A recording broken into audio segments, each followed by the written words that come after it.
KV-2 merupakan tank berat buatan Uni Soviet selama Perang Dunia II. Namanya merupakan inisial dari Klimen Voroshilov yang merupakan perwira militer dan politikus terkenal era Joseph Stalin. KV-2 mudah dikenali dari bentuk kubahnya yang khas berbentuk persegi besar yang di dalamnya berisi howitzer raksasa kaliber 152 mm. Tank ini dibangun dari evaluasi tank T-35 yang dianggap mengecewakan. Salah satu desain utama yang bersaing adalah SMK yang dalam bentuk akhirnya memiliki dua turret, memasang satu senjata 76,2 mm dan satu senjata 45 mm. KV akhirnya unggul dan prototipe dipesan langsung ketika Soviet memasuki perang musim dingin dengan Finlandia. Pada tahun 1939 saat produksi 50 tank KV, ternyata Soviet memiliki masalah besar untuk menangani bunker beton yang digunakan oleh Finlandia. Nah, mengatasi hal tersebut, tank KV dicoba untuk dipasangi dengan howitzer besar.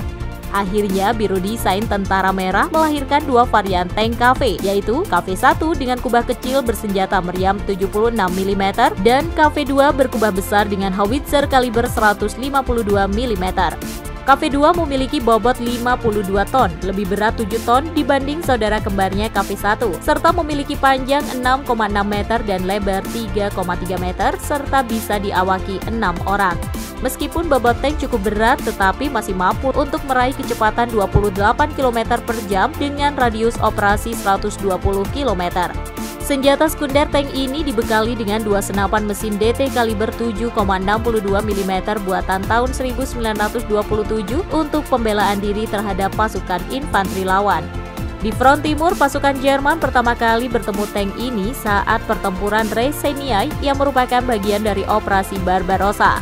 KV-2 yang memiliki lapisan baja setebal 110 mm ternyata tak mampu ditembus oleh senjata anti-tank Jerman. Dilaporkan KV-2 telah menghancurkan sekitar 2 lusin tank pada akhir pertempuran Rhesenai.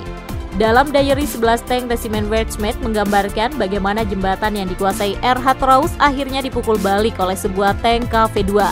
Bahkan pasukan Jerman kala itu frustasi dan mengalami krisis selama 2 hari berturut-turut dan menjadikan pasukan Jerman harus mengalami krisis selama 2 hari. Jerman kemudian meluncurkan operasi khusus untuk menghancurkan tank KV-2. Beberapa tank buatan Ceko dikirim ke depan untuk mengalihkan perhatian awak Soviet dengan serangan senjata AA-88 mm.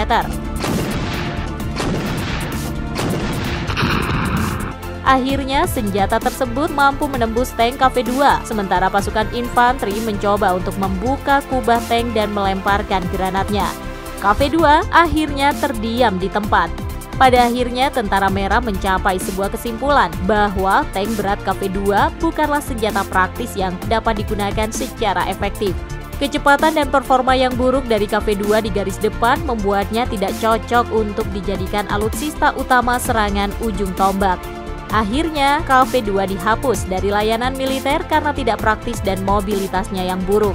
Hingga akhir Perang Dunia II, total 330 unit tank KV telah diproduksi.